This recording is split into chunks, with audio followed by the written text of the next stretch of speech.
दुनिया के सभी गोल्ड ईटीएफ की कुल गोल्ड होल्डिंग देखें तो सितंबर के दौरान 95 टन की कमी आई है उसमें।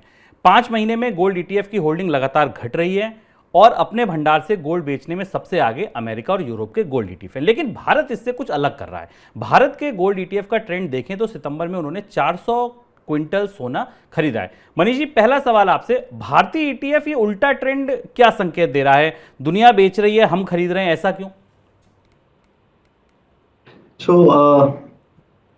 लास्ट 6 महीने से क्या हो रहा है कि फेडरल रिजर्व जो यूएस का सेंट्रल बैंक है वो इंटरेस्ट रेट बढ़ा रहा है और डॉलर में काफी तेजी आ रही है।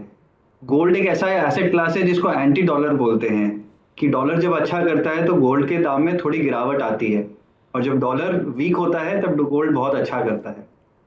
पास में हमने देखा है 2000 से लेके 2012 तक डॉलर एक नेगेटिव टेरिटरी में था, वीक था, और गोल्ड ने 10 से 12 साल काफी अच्छा रिटर्न दिया। 2012 से 2022 तक डॉलर जनरली स्ट्रांग रहा है और हमने देखा है कि इस स्ट्रांग डॉलर के टाइम पे गोल्ड स्ट्रगल किया है।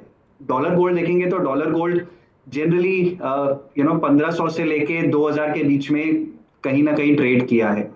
रुपए में जरूर गोल्ड में इजाफा हुआ है कारण कि रुपया डेप्रिशिएट हुआ है, लेकिन जो डॉलर पे गोल्ड को वैल्यू करते हैं गोल्ड में बहुत ज्यादा पैसे नहीं बने हैं। लेकिन जी ये जो 10 साल की यूएस की साइकिल है, ये 10 साल की यूएस साइकिल अभी पीक हो रही है और डॉलर का वैल्यूएशन अभी बहुत ज्यादा महंगा हो गया है। सो अगर किसी को डॉलर से डाइवर्सिफाई करना है इस समय तो गोल्ड वैल्यूएशन के हिसाब से बहुत सस्ता लग रहा है और जी ओवरऑल साइकिल के हिसाब से भी गोल्ड बहुत आकर्षक लग रहा है प्राइस के हिसाब से इस समय। तो मनीष जी, आगे आप भी एक बड़े फंड हाउस को रिप्रेजेंट करते हैं। आगे अगर फंड हाउस का नजरिया आपका देखें तो आप आगे भी गोल्ड की बाइंग लगातार जारी रखेंगे? हम कुछ एसेट एलोकेशन मॉडल फॉलो करते हैं। उस एसेट एलोकेशन मॉडल में हम रिलेटिव वैल्यू देखते हैं कि equity versus bond versus gold, इसकी रिलेटिव वैल्यूएशन कैसी है, और इस समय हमें गोल्ड की रिलेटिव वैल्यूएशन अगेंस्ट इक्विटी काफी अच्छी लगती है।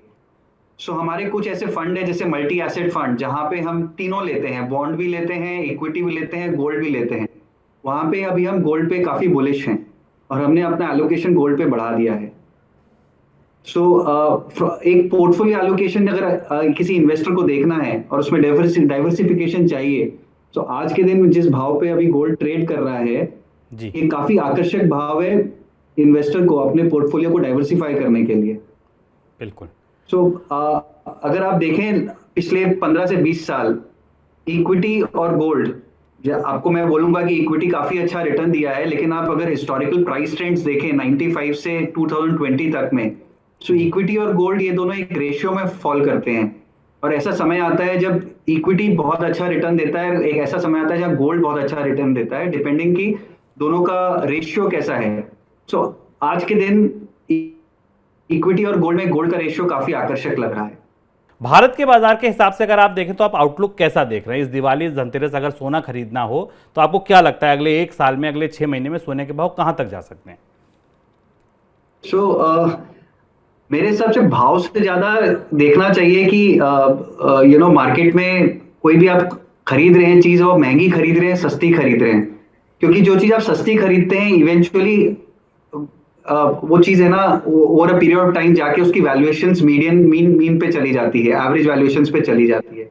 तो सोने का वैल्यूएशन हमारे हिसाब से इस समय सस्ता है और जब वो एवरेज पे जाएगा तो यहाँ से भाव में बढ़ोतरी होगी। दूसरा, सोना एक ऐसा एसेट है जो आपको इंटरनेशनल प्राइस पे मिलता है। जी अगर रुपी का डिप्रिसिएशन अभी हो रहा है और हो सकता है थोड़ा और रुपी का डिप्रिसिएशन हो, उसमें भी सोने को लाभ मिलेगा। और तीसरा, जिस दिन से अभी फाइनेंशियल कंडीशंस ग्लोबली बन गई है, आई थिंक जो रिस्क होता है ग्लोबल फाइनेंशियल मार्केट्स में वो रिस्क बहुत ज्यादा बढ़ गया है। फेड रेट इंक्रीज कर रहा है और जो फाइनेंशियल मार्केट्स हैं वो बहुत ज्यादा वोलेटाइल हो गए हैं। वो रिस्क को हेज करने के लिए भी मेरे हिसाब से गोल्ड आपके पोर्टफोलियो में काफी अच्छा एसेट है। हर हिसाब से मेरे ख्याल से गोल्ड काफी आकर्षक है आज के दिन में और इस दिवाली में, इस धनतेरस में आपके पोर्टफोलियो के लिए गोल्ड इन्वेस्टमेंट काफी अच्छा रहना चाहिए। बिल्कुल। तो मनीष जी का सीधा कहना है कि आप सोना खरीदिए, इसकी एक नहीं कई वजह हैं जो ये बता रही हैं कि गोल्ड की वैल्यूएशन अगर आप देखें तकनीकी टर्म में, मतलब ये कहना है मनीष जी का कि सोना सस्ता मिल रहा है, अभी आप खरीद सकते हैं। सर लेवल्स पर आप कुछ क्लैरिटी देंगे, आपको क्या लगता है लेवल्स हम आने वाले 6 महीने 1 साल में गोल्ड को कहां तक देख सकते हैं, इंडिया के मार्केट की बात करें तो? देखिए, लेवल्स के बारे में हमेशा मुश्किल होता है, बट मैंने over a period of time देखा है कि गोल्ड एक तो 2 से 3% करेंसी डिप्रिशिएट होती है, तो 2 से 3% आपको करेंसी पे बन जाता है। जी। प्लस आपको बॉन्ड और इक्विटी के बीच में कहीं पे गोल्ड में रिटर्न मिलता है। सो आज के दिन में अगर एफडी रेट अगर 7% है और इक्विटी का रिटर्न करीब 10 से 12% आता है, सो आप वैल्यूएशन वाइज देखेंगे लंबे समय तक गोल्ड बॉन्ड और इक्विटी के बीच में कहीं रिटर्न देता है। तो गोल्ड का रिटर्न कुछ 8 से 10% over a longer period of time रहता है। और बिकॉज अभी वैल्यूएशन सस्ता है, तो मेरे हिसाब से मीडियम टर्म में रिटर्न्स लॉन्ग टर्म ट्रेजेक्टरी के हिसाब से तो होने ही चाहिए।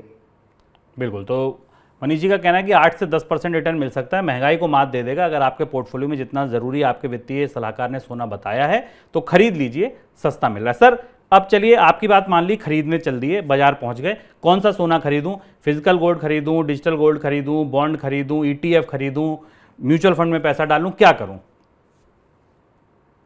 देखिए, गोल्ड खरीदने के कई तरीके हैं। अगर आप गोल्ड ज्वेलरी के लिए खरीद रहे हैं तो आपको ऑफ कोर्स फिजिकल गोल्ड खरीदना पड़ेगा, बिकॉज आप डिजिटल गोल्ड को ज्वेलरी के लिए यूज नहीं कर सकते हैं।